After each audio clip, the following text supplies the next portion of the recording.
Everyone, आज हम लोग पढ़ने वाले हैं चैप्टर 3 ऑफ ओएसएच कोड 2020। ठीक है।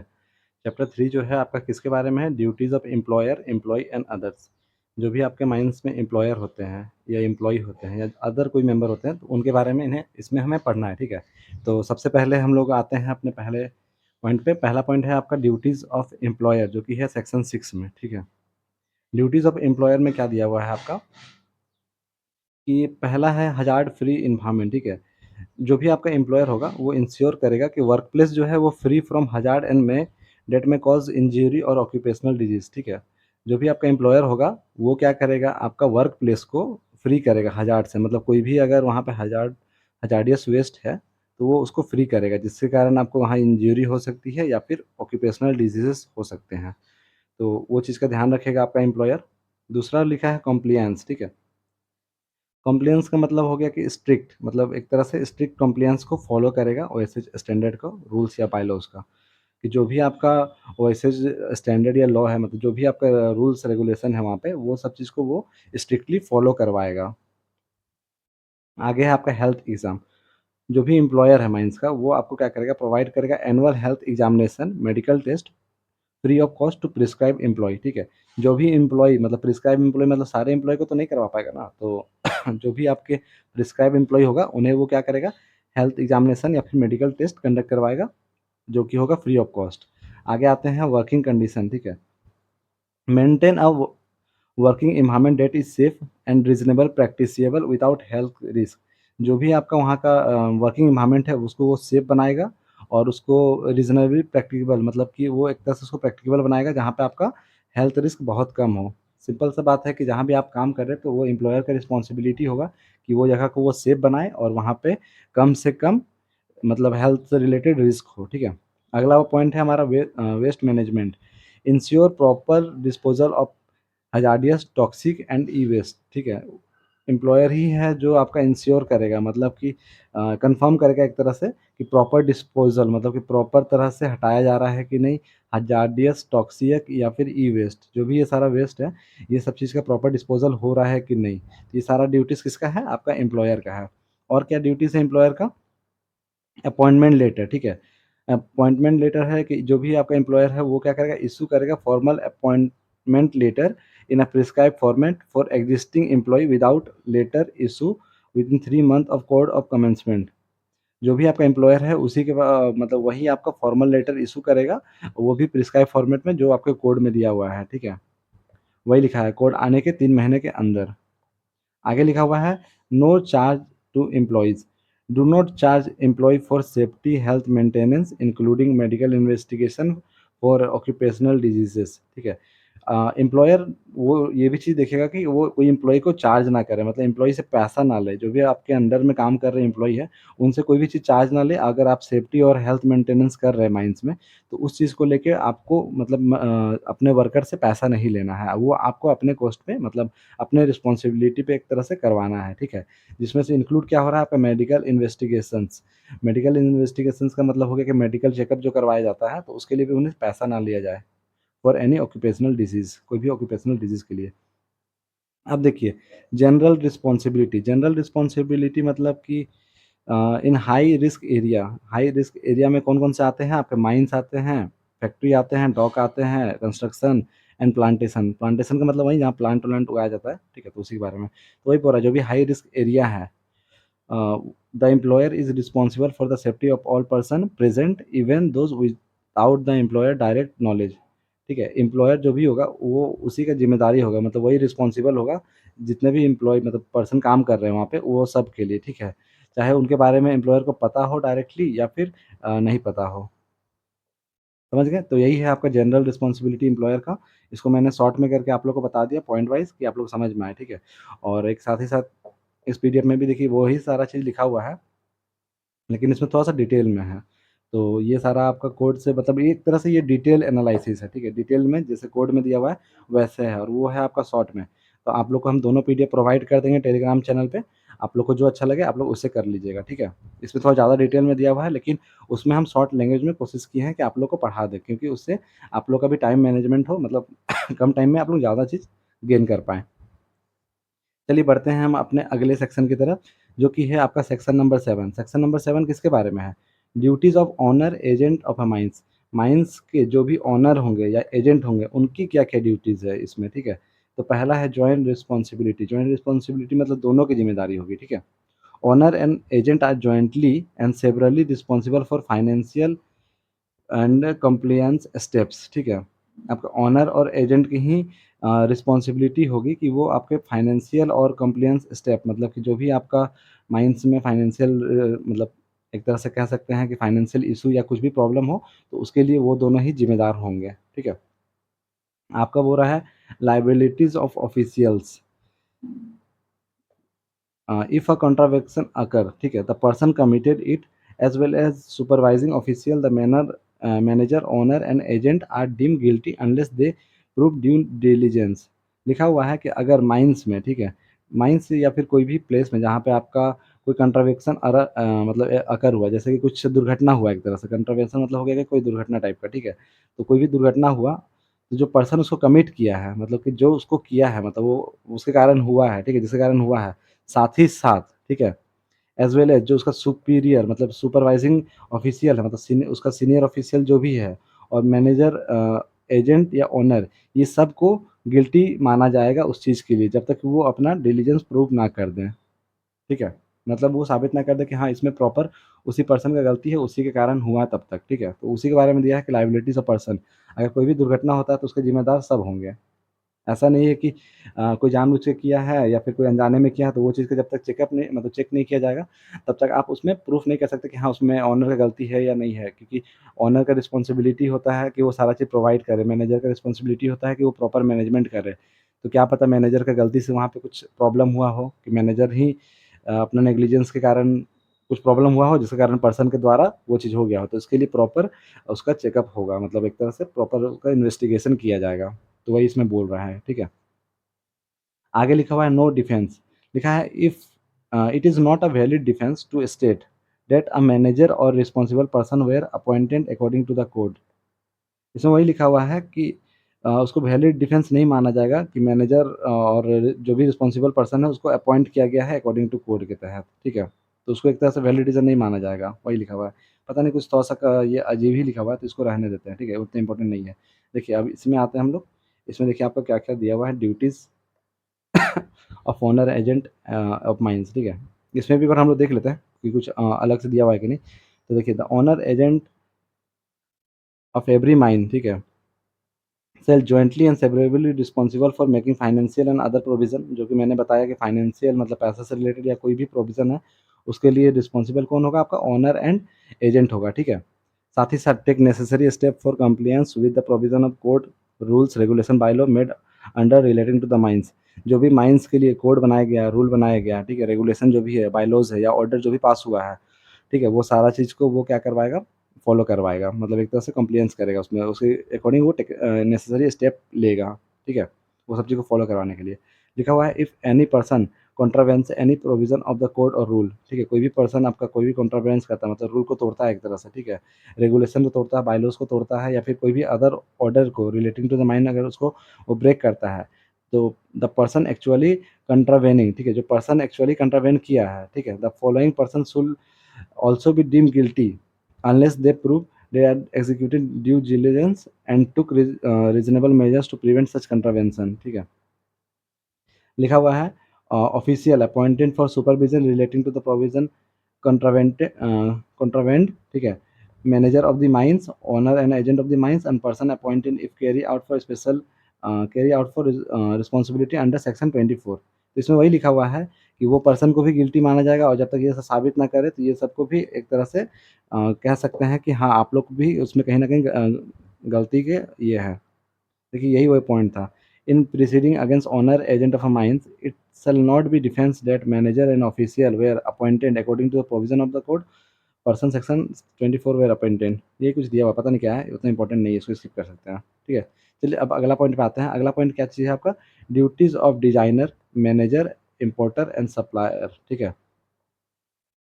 वो सब की क्या-क्या ये होती है, मतलब वही पढ़ना है हमको, ड्यूटीज़ क्या-क्या है, ठीक है? तो duties of designer, manufacturer, importer और सप्लायर जो भी है वो किस सेक्शन में आते हैं? वो आते हैं आपके सेक्शन नंबर 8 में, ठीक है? सेक्शन 8 में हमें इन सब के बारे में पढ़ना है।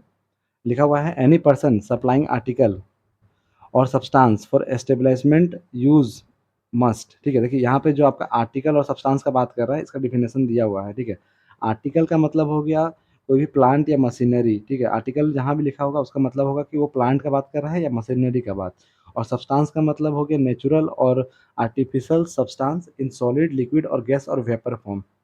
कोई भी सब्सटेंस लिखा हुआ है मतलब सब्सटेंस का है तो उसका मतलब हमें समझना है कि नेचुरल या फिर आर्टिफिशियल सब्सटेंस जो कि आपका सॉलिड, लिक्विड और गैस या वेपर के फॉर्म में होगा। तो यहाँ पे वही लिखा हुआ है कि any person supplying article, article का मतलब समझ गए कि मशीनरी, ठीक है। तो एनी पर्सन सप्लाइंग मशीनरी और substance for establishment use must, ठीक है। क्या-क्या यूज़ मतलब क्या-क्या चीज़ वो फॉलो करेगा। तो सबसे पहले ensure the articles slash substance, ठीक है। इंश्योर करेगा कि मशीनरी, आर्टिकल को हम लोग समझ गए कि मशीनरी या प्लांट का बात कर रहा है, तो माइंस में तो मशीनरी यूज़ होता है, तो हम लोग एक तरह से मशीनरी कहते हैं कि आप लोग भी कन्फ्यूज़न ना होगा। तो इंश्योर करेगा कि जो भी मशीनरी है वो सेफ़ हो और विदाउट रिस्क हो व्हेन प्रॉपर्ली यूज़। जब भी हम लोग मशीन को रन करें, तो मशीन आपका सेफ़ हो, ऐसा ना हो कि आप मशीन चलाएँ और कोई दुर्घटना हो गया, ठीक है। विदाउट रिस्क हो मतलब उसमें रिस्क भी बहुत कम हो, बिना रिस्क का हो मशीन। क्योंकि होता है कभी-कभी कि मशीन चलाने गए और मशीन काम नहीं कर रहा, आउट ऑफ कंट्रोल हो गया और उससे दुर्घटना हो गया। तो वो भी चीज़ को देखना है कि वो रिस्क ना हो जब उसको काम में लाया जाए, ठीक है। पहला पॉइंट वही बोल रहा है। दूसरा बोल रहा है कैरी आउट नेसेसरी टेस्ट, जो भी नेसेसरी मतलब ज़रूरतमंद टेस्ट है उसको रिगार्डिंग, ठीक है। Provided relevant information for safe use and potential health risk. लिखा है कि नेसेसरी टेस्ट कंडक्ट करवाया जाएगा उसका सेफ यूज़ के लिए और पोटेंशियल हेल्थ रिस्क को कम करने के लिए, ठीक है। आगे लिखा हुआ है इम्पोर्टर। अब इम्पोर्टर का क्या-क्या ज़िम्मेदारी है, जो भी आपका सामान को इम्पोर्ट करेगा मतलब एक जगह से दूसरी जगह ले जाएगा तो उसका क्या-क्या ज़िम्मेदारी है वो दिया हुआ है। लिखा है must ensure article meet Indian standard, जो भी आपका आर्टिकल मतलब जो भी मशीनरी होगा वो इंडियन स्टैंडर्ड को फॉलो करेगा। इंडियन स्टैंडर्ड का मतलब कि इंडियन रूल्स जो भी हैं लागू होते हैं उसपे वो सारा फॉलो करेगा मतलब फॉलो करेगा, ठीक है। और higher foreign standard if no Indian equivalent exist, और या फिर हायर फॉरेन स्टैंडर्ड अगर वो मशीन विदेश से मँगाया गया है मतलब फॉरेन का कंट्री का है, तो उस केस में क्या करेगा वो हायर फॉरेन स्टैंडर्ड को फॉलो करेगा अगर इंडियन स्टैंडर्ड नहीं है उस केस में, ठीक है। इंडियन स्टैंडर्ड का मतलब कि इंडियन रूल्स रेगुलेशन अगर नहीं है उस मशीन के लिए, तब उस केस में वो हायर फॉरेन स्टैंडर्ड को फॉलो करेगा। देखिए इसमें क्या है ना, ये जितना कुछ हम बता रहे हैं ना, ये सारा आपका एक तरह से समरी है, ठीक है, मतलब कि शॉर्ट में है। जो भी आपको बहुत ज़्यादा डिटेल में और बहुत लंबा-लंबा आपका पीडीएफ में भी दिया हुआ है, तो उसको हम शॉर्ट कर दिए आप लोग के लिए कि आप लोग को मेन पॉइंट जो है उसमें से वो चीज़ समझ में आ जाए। बाकी आप लोग पीडीएफ पढ़िएगा और इसको भी अगर देखिएगा तो आप लोग को और अच्छे से क्लेरिफ़ाई हो जाएगा, ठीक है। आगे बढ़ते हैं हम अपना रिसर्च एंड लिमिटेशन की तरफ, ठीक है। जो भी रिसर्च है और लिमिटेशन है उसकी क्या रिस्पॉन्सिबिलिटी होगी। तो लिखा हुआ है may conduct research to eliminate risk, research करवाया जाएगा कि एलिमिनेट कर सके रिस्क को, मतलब रिस्क को हटा सके, ठीक है। They are not required to repeat test reasonable carried out by others, ठीक है। लिख रहा है कि कोई भी टेस्ट अगर कोई एक पर्सन जैसे टेस्ट करवा लिया है, ठीक है। मानिए मैनेजर अगर टेस्ट करवा लिया है लेकिन अब ये नहीं बोला है कि मैनेजर के बाद असिस्टेंट मैनेजर भी अब जाके उसी को चेक करवाएगा, ये चीज़ नहीं करवाना है, ठीक है? वही लिखा हुआ है, they are not required to repeat test, repeat नहीं करना है टेस्ट अगर कैरिड आउट बाय अदर्स, अगर किसी ने उसको कर लिया है तो, ठीक है? अगला लिखा हुआ है duties apply only to matter under their business control, जो भी ड्यूटीज़ है वो अप्लाई होगा उनके अपने बिज़नेस कंट्रोल के अंदर, बस वही लिखा हुआ है। अब आके यहाँ पे डेफिनेशन तो हम आपको बता दिए थे कि आर्टिकल का मतलब क्या होता है, इंक्लूड करता है प्लांट एंड मशीनरी को, सब्सटेंस का मतलब होता है नेचुरल एंड आर्टिफिशियल सब्सटेंस जो कि सॉलिड, लिक्विड और वेपर फॉर्म में हो। तो एग्ज़ाम में क्वेश्चन पूछ सकता है कि article include what? Machinery and plant and और भी बहुत सारे ऑप्शन दे देगा, तो ये चीज़ ध्यान रखिएगा। बाकी हम पीडीएफ कंडक्ट करवाएँगे तो उसमें हम लोग देख लेंगे। चलिए इसमें भी हम लोग देख लेते हैं। देखिए, इसमें इतना सारा चीज़ लिखा हुआ है, बहुत सारा पॉइंट दिया हुआ है इसमें। लेकिन एक तरह से अगर आप लोग पढ़िएगा ना, तो सारा पॉइंट कहीं न कहीं उसी में आता है। देखिए, हम आपके लिए एक बार फिर भी एक बार शॉर्ट में रिवीज़न कर लेते हैं जल्दी से, ठीक है? कि इसमें क्या-क्या दिया हुआ है। ड्यूटीज़ ऑफ डिज़ाइनर, मैनेजर जो भी है, ठीक है?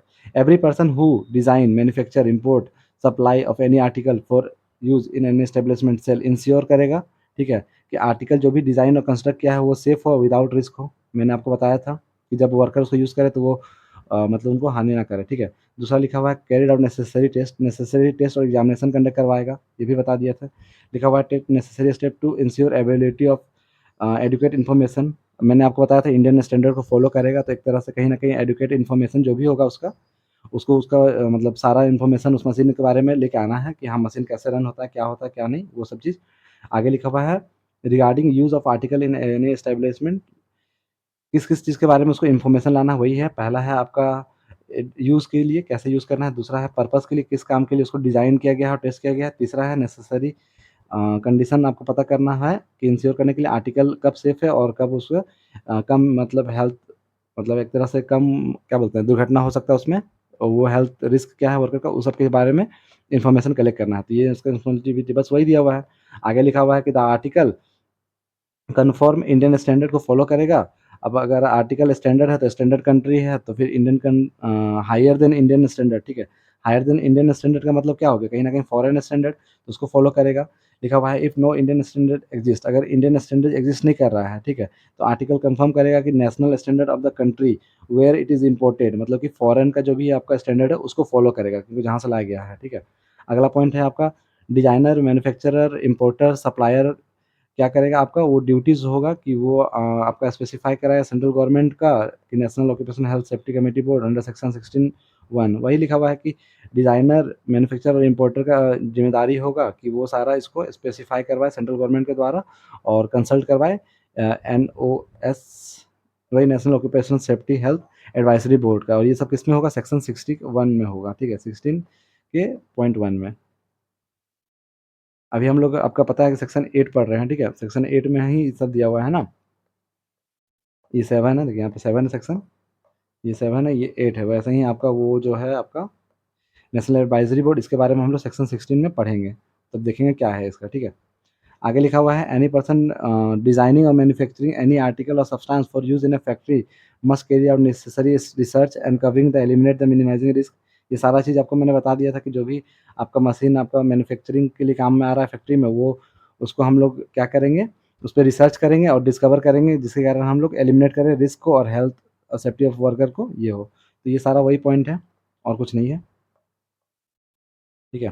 देखिए कहीं न कहीं सारा पॉइंट वही है बस उसी को थोड़ा-सा इन लोग होता है ना कि एलेबोरेट कर दिया है मतलब कि जो नहीं भी पढ़ना वो सब भी इसमें डाल दिया है। एक ही चीज़ को जो आप लोग बेसिक चीज़ जानते भी हैं, वो सब चीज़ भी इसमें डाल दिया हुआ है कि ये करना है। जो कि कॉमन सेंस से भी आदमी बता सकता है कि हाँ है। अब देखिए जैसे कि लिखा हुआ है एवरी पर्सन, हर एक पर्सन का क्या ज़िम्मेदारी है? लिखा हुआ है who erect or install any article for use in a factory shall ensure as far as practicable that such article does not make the factory unsafe and create risk of health when used. लिखा हुआ है कि जो भी person आपका factory में मतलब कि एक तरह से फैक्ट्री में इंस्टॉल करेगा आपका आर्टिकल को, मशीनरी को, तो वो पर्सन इंश्योर करेगा कि इससे फैक्ट्री को कोई हानि ना हो, ठीक है? और इससे कोई रिस्क क्रिएट ना हो हेल्थ को लेके। तो सिंपल सा बात है अगर माइन फैक्ट्री में ही कोई चीज़ अगर आपका इंस्टॉल होगा तो जो तो उसी का ज़िम्मेदारी होगा ना जो इंस्टॉल करेगा कि इससे कोई प्रॉब्लम है कि नहीं। तो ये सब तो आदमी अपना कॉमन सेंस से भी पढ़ सकता है, इससे क्या ही क्वेश्चन बनेगा आपका बताइए? तो इसीलिए ये सब चीज़ हम आप लोग के लिए स्किप कर दिए हैं। बाकी हम इसका पीडीएफ पूरा प्रोवाइड कर देंगे ऐसे, ठीक है? आप लोग को पढ़ लीजिएगा। देखिए यहाँ पे क्या लिखा हुआ है आर्टिकल, आर्टिकल का मतलब इसमें भी देखिए वही लिखा है प्लांट एंड मशीनरी और सब्सटेंस का मतलब हो गया नेचुरल और आर्टिफिशियल सब्सटेंस जो कि आपका सॉलिड, लिक्विड, गैस या वेपर के फॉर्म में हो।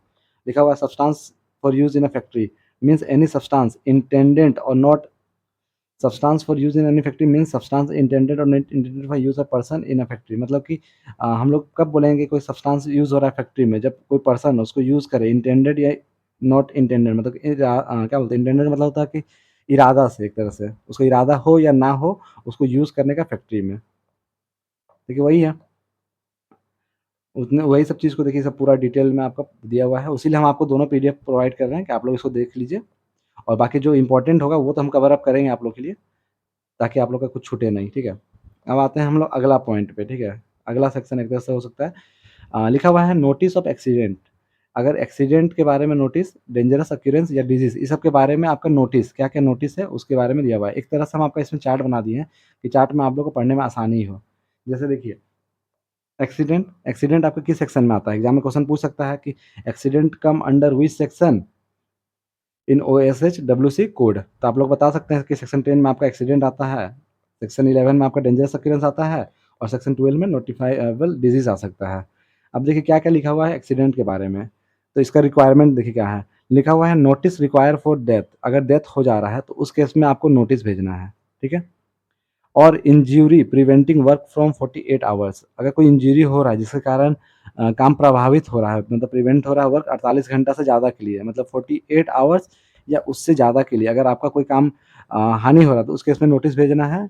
N inquiry must be conducted within 2 month for fatal accident in specified sector. ठीक है, तो जो भी आपका अगर माइंस में एक्सीडेंट हुआ जिसका डेथ हो गया, इंजरी हो गया, तो आपके 2 महीने के अंदर, ठीक है, फैटल एक्सीडेंट के केस में, डेथ के केस में आपको स्पेसिफाइड सेक्टर में इंक्वायरी बैठाना है। अगर माइनिंग सेक्टर में आप काम कर रहे हैं तो आपको 2 महीने के अंदर इंक्वायरी बैठाना है कि हाँ, वहाँ पे एक्सीडेंट क्यों हुआ और किस लिए हुआ। तो वही है आपका सेक्शन 10 एक्सीडेंट में, ठीक है। अब इसको थोड़ा-सा डिटेल में पढ़ते हैं क्योंकि ये इम्पोर्टेंट है एक्सीडेंट के बारे में। तो इसमें देखिए क्या लिखा हुआ है। नोटिस ऑफ सर्टेन एक्सीडेंट के बारे में लिखा हुआ है, where an accident occur in an establishment causing. ठीक है, अगर कोई भी एस्टेब्लिशमेंट एक तरह से माइनिंग में, ठीक है, माइंस में अगर कोई एक्सीडेंट हो जाता है तो क्या लिखा हुआ है, पहला पॉइंट, डेथ मतलब कि मृत्यु, और body injury preventing the injured person from working for 48 hours और मोर इमीडिएटली आफ्टर द एक्सीडेंट, और लिखा हुआ है कि अगर डेथ हो जाए या फिर कोई सीरियस बॉडी इंजरी हो जाए जिसके कारण पर्सन 48 घंटा या उससे ज़्यादा, ठीक है, देखिए बोले थे ना 48 घंटा या उससे ज़्यादा अगर आफ्टर द एक्सीडेंट प्रेजेंट ना हो, तो एक्सीडेंट ऑफ प्रिस्क्राइब नेचर, जो भी आपका एक्सीडेंट हुआ है प्रिस्क्राइब नेचर में, notice shall be sent to the prescribe authority. जो भी है आपको नोटिस भेजना है प्रिस्क्राइब अथॉरिटी को, मतलब जिसको मेंशन किया जाएगा उस अथॉरिटी को इन अ प्रिस्क्राइब मैनर, एक पार्टिकुलर मैनर में भेजा जाएगा with in a prescribe time, और एक प्रिस्क्राइब टाइम में दिया जाएगा। ठीक है, सेक्शन 67 सेल सेंड नोटिस, तो जो सेक्शन 67 है उसके तहत आपका नोटिस भेजा जाएगा। अभी हम लोग सेक्शन 67 पहुंचे नहीं है, पहुंचेंगे तो हम लोग उसमें देखेंगे कि किसके बारे में है। ठीक है, आगे लिखा हुआ है in case of mines, mines के केस में देखिए लिख दिया है, द एम्प्लॉयर और ओनर और agent or manager refer to इन। ठीक है, माइंस के केस में आपका एम्प्लॉयर, ओनर और एजेंट को इसके बारे में एक तरह से इन्फॉर्म करना है कि हाँ माइंस में एक्सीडेंट हुआ है, तो ये तो आप लोग को ऐसे भी पता है। आगे यहाँ आते हैं हम लोग, अगला पॉइंट पे लिखा हुआ है where notice related to accident causing death in plantation. ठीक है, अगर डेथ हो जा रहा प्लांटेशन में, बिल्डिंग में और कंस्ट्रक्शन वर्कर में या अदर कोई एस्टेब्लिशमेंट में, the concern authority shall conducted inquiry within 2 months from the receipt of notice. ठीक है, जब भी उनको नोटिस मिला उसके 2 महीने के अंदर, अभी बताया था आपको 2 महीने के अंदर उनको इंक्वायरी बैठाना है। ठीक है, if there is no such authority, अगर वहाँ पे कोई अथॉरिटी नहीं है तो जो चीफ इंस्पेक्टर होंगे, चीफ इंस्पेक्टर कम फैसिलिटेटर होंगे, वो shall direct the inspector cum facilitator to conduct inquiry within the said period. तो उस केस में आपके जो चीफ इंस्पेक्टर होंगे वो क्या करेंगे, आपका डायरेक्शन देंगे इंस्पेक्टर कम फैसिलिटेटर को। ठीक है, एक तरह से सिंपल से समझिए कि सीआई आपका इंस्ट्रक्शन देंगे आरआई को। ठीक है, मतलब कि सीआई आरआई को देंगे, तो वही यहाँ लिखा है चीफ इंस्पेक्टर कम फैसिलिटेटर को इंस्ट्रक्शन देंगे कि वो कंडक्ट करवाए inquiry within the said period, मतलब एक पार्टिकुलर पीरियड का टाइम फ्रेम भी दे देंगे कि हाँ इतना टाइम दे रहे हैं आपको, आप इंक्वायरी करके बताइए कि क्यों हुआ ये चीज़, समझ गए? वही चीज़ दिया हुआ है, उसी को उतना लंबा में वहाँ पे तोड़ा हुआ है। अगला पॉइंट आता है हम लोग डेंजरस अक्यूरेंस। डेंजरस अक्यूरेंस का मतलब हो गया कि कोई भी डेंजर से रिलेटेड, जो कि है आपका किसमें, सेक्शन 11 में। ठीक है, इसमें क्या लिखा हुआ है, notice require whether on injury was caused or not. Dangerous occurrence में बस आपको वही करना है कि आपको नोटिस भेजना है कि कोई इंजरी हुआ है या नहीं हुआ है। ठीक है, कि अगर कुछ डेंजरस अकरेंस है, मतलब कि कोई भी माइंस में आपका डेंजरस अकरेंस, जैसे रूफ फॉल हो गया है, तो रूफ फॉल के केस में आपका चांसेस है कि जब कोई काम कर रहा हो, जैसे कोई लेबर या मजदूर काम कर रहा हो, तो उस केस में रूफ फॉल हो गया तो वहाँ पे तो आपका एक तरह से इंजरी हो गया ना पर्सन को। लेकिन कभी ऐसा भी हो कि नाइट शिफ्ट है और एम्प्लॉय सब उस समय छुट्टी में है किसी दिन, और उस दिन रूफ फॉल हो गया, तो उस केस में किसी को इंजरी नहीं हुआ। तो वही चीज़ के बारे में इसमें लिखा हुआ है कि डेंजरस अकरेंस हो तो उसमें नोटिस भेजना है, इंजरी हुआ हो या नहीं भी हुआ हो। तो ठीक है, अब इसमें देखते हैं हम लोग डेंजरस अकरेंस में क्या लिखा हुआ है, where any dangerous occurrence take place in establishment. ठीक है, अगर कोई डेंजरस अकरेंस हो रहा है एस्टेब्लिशमेंट में, ठीक है, वेदर कॉजिंग इंजरी और नॉट, जहाँ पे इंजरी हो भी सकता है नहीं भी हो सकता है, तो एम्प्लॉयर सेल सेंड नोटिस, जो भी एम्प्लॉयर होंगे वो क्या करेंगे, नोटिस भेजेंगे to prescribe authority in prescribe form within a prescribe time. तो वो क्या करेंगे, प्रिस्क्राइब अथॉरिटी को नोटिस भेजेंगे, बस वही लिखा हुआ है। अगला पॉइंट आते हैं हम लोग नोटिफाइबल डिजीज। नोटिफाइबल डिजीज किस में आता है, आपका सेक्शन 12 में आता है। लिखा हुआ है employer must notify disease listed in a third schedule. जो भी आपका थर्ड शेड्यूल है ना, उसमें आपका जो भी डिजीज के बारे में दिया हुआ है उसी के बारे में लिखा है कि एम्प्लॉयर क्या करेंगे, मस्ट नोटिफाई करेंगे। A qualified medical practitioner must also report this to chief inspector cum facilitator penalty of 10,000 for non compliance. देखिए क्या लिखा हुआ है, अगर माइंस में कोई पर्सन को, ठीक है, एक नोटिफाइबल डिजीज़ हो जाता है, जो भी आपका दिया हुआ है थर्ड शेड्यूल में आपका बहुत सारा डिजीज़ का नाम मेंशन है, तो उसमें से अगर कोई डिजीज़ हो जाता है, तो एम्प्लॉयर क्या करेंगे, उस केस में नोटिफ़ाई करेंगे और आपका जो क्वालिफाइड मेडिकल प्रैक्टिशनर होंगे, ठीक है, वो आपका इसका रिपोर्ट, मतलब जो भी आपका पर्सन है उसको ट्रीट करके, मतलब एक तरह से उसको चेक करके उसका report chief inspector cum facilitator को देंगे। और अगर आपको उसमें चीफ इंस्पेक्टर कम फैसिलिटेटर को अगर लगता है कि इसमें नॉन कंप्लायंस हुआ है, कि एक तरह से क्या बोलते हैं, नॉन कंप्लायंस का मतलब कि क्या बोलते हैं इसका हिंदी होता है आपका, सिंपल सा समझिए ना कि उसको फॉलो नहीं किया गया है, ठीक है, कंप्लायंस नहीं किया गया है, कि किसी का गलती से हुआ है। नज़र इसका हमको प्रॉपर हिंदी नहीं मालूम चल रहा है, ठीक है, नॉन कंप्लायंस का हिंदी हमको याद नहीं आ रहा, हम बताते हैं आपको थोड़ी देर में। तो उस केस में अगर नॉन कंप्लायंस हो रहा है, तो उस केस में आपको 10,000 का पेनल्टी देना है, ठीक है? ठीक है, समझ गए? अब देखिए उसी के बारे में यहाँ पे पढ़ते हैं, नोटिस ऑफ सर्टेन डिसीज़ेज़ लिखा हुआ है, where any worker in establishment contact any disease specify in third schedule, ठीक है, कोई भी आपका वर्कर अगर आता है कोई डिजीज में जो कि आपका थर्ड शेड्यूल में मेंशन है, तो एम्प्लॉयर क्या करेगा, सेंड नोटिस करेगा प्रिस्क्राइब अथॉरिटी को, प्रिस्क्राइब फॉर्म में और प्रिस्क्राइब टाइम पे। ये आपको मैंने बताया था।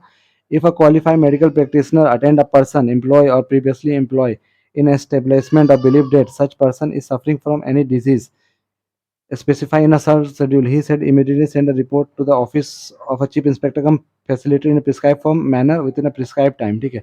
तो उस केस में क्या करेगा, चीफ इंस्पेक्टर कम फैसिलिटेटर को प्रिस्क्राइब फॉर्म में और मैनर में वो प्रिस्क्राइब टाइम में वो नोटिस भेजेगा, ठीक है, वही चीज बताया था।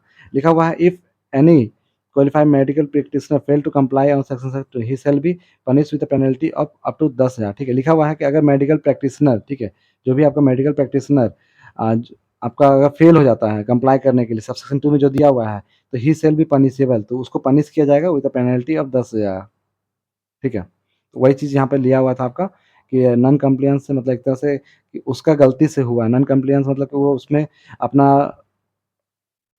क्या होता है यार, भूल जा रहे हैं वर्ड, नज़रअंदाज, सॉरी, नज़रअंदाज कर दिया, ठीक है। नॉन कंप्लायंस के मतलब उसमें ध्यान नहीं दिया, एक तरह से आप समझ गए, नॉन कंप्लायंस मतलब उसने ध्यान नहीं दिया उसपे, तो उस केस में उसको पेनल्टी देना होगा 10,000 का, ठीक है।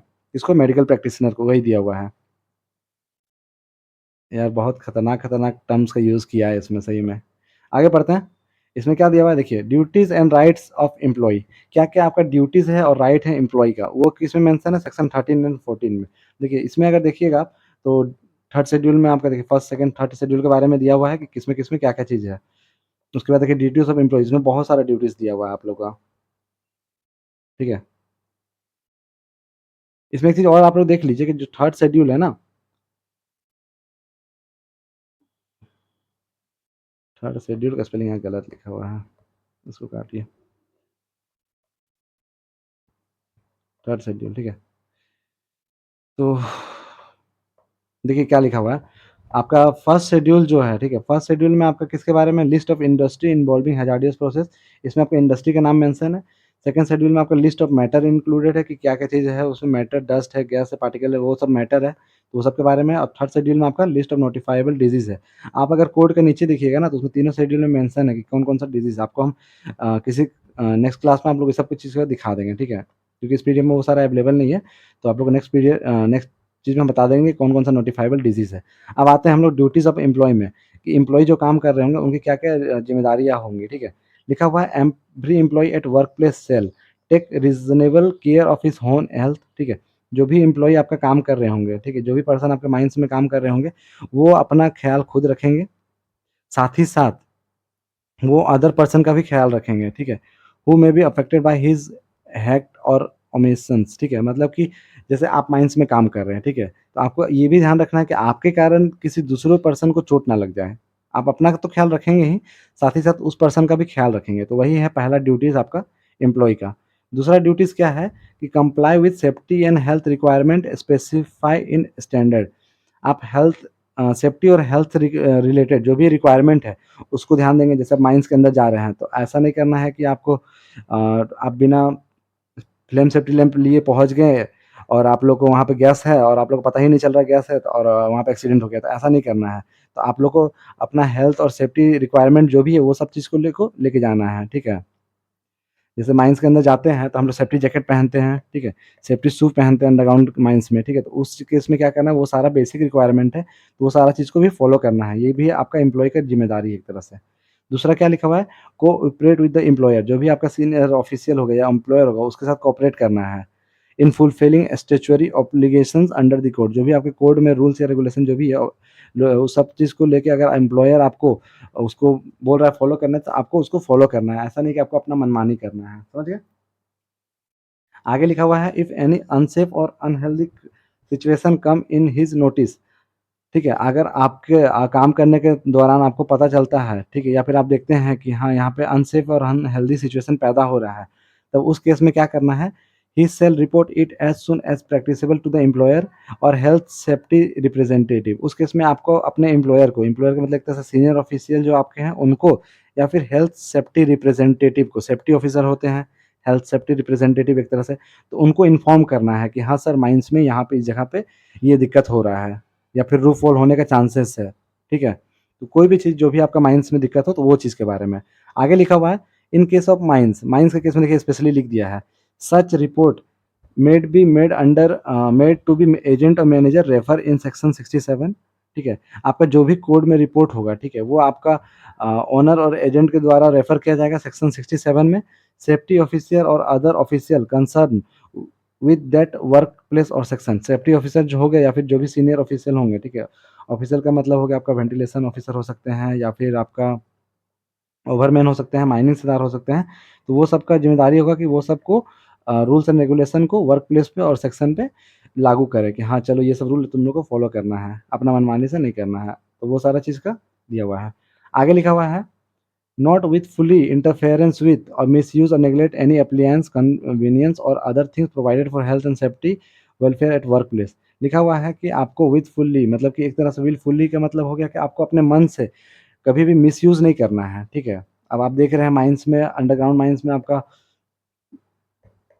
एक्सप्लोज़िव रखा हुआ है, ठीक है? अब आप क्या किए, आपका मन कर रहा है कि चलो एक्सप्लोज़िव लेके घर चलते हैं, या फिर वो है तो उससे तो किसी का दुर्घटना हो सकता है, तो वो सब चीज़ नहीं करना है, मिसयूज़ नहीं करना है कोई भी चीज़ का, या नेगलेक्ट नहीं करना है। ठीक है, अब आपको पता है कि रूफ फॉल हो रहा है, ठीक है? आपका जो भी मीटर रूफ फॉल का वो दिखा रहा है कि हाँ, यहाँ पे आपका डेंजरस आ गया है, अब यहाँ रूफ फॉल होने वाला है, तो उस केस में आपको वहाँ पे नेगलेक्ट नहीं करना है कि हाँ, छोड़ो ना, हमको पता चल गया ना, निकलो माइन से, वो नहीं करना है आपको, दूसरा का भी ध्यान देना है। तो वही चीज़ दिया हुआ है कि आपको कभी भी मिसयूज़ या नेगलेक्ट नहीं करना है, जो भी चीज़ आपको प्रोवाइड किया जाए माइंस में हेल्थ और सेफ्टी या वेलफेयर के लिए। फॉर एग्ज़ाम्पल जैसे आपको सेफ्टी जैकेट दिया हुआ है माइंस में, पहन के कि हाँ, सेफ्टी जैकेट पहनिए और फिर काम कीजिए, ठीक है? और आप बोलेंगे अरे गर्मी लग रहा है, छोड़ो कौन जैकेट पहनेगा? ये जूता मिला है आपको, सेफ्टी शू मिला है, तो आपको अच्छा नहीं लग रहा, आपका कंफर्टेबल नहीं है, तो आप खोल के फेंक दिए। बोलते हैं हम ऐसे ही काम करेंगे, तो वो सब चीज़ नहीं करना, तो वही इसमें लिखा हुआ है कि ये सब आपका एम्प्लॉयी का एक तरह से ज़िम्मेदारी है। आगे लिखा हुआ है, no do with anything with fully or without reasonable cause which may endanger himself or others, वही लिखा हुआ है जो इसमें था।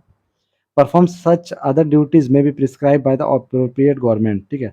लिखा हुआ है साथ ही साथ अदर ड्यूटीज़, मतलब जो भी ड्यूटीज़ आपका एप्रोप्रिएट गवर्नमेंट आपको मतलब उसमें प्रिस्क्राइब करेगा, वो सारा ड्यूटीज़ भी फॉलो करना है। ये भी आपका एम्प्लॉयी का ज़िम्मेदारी है।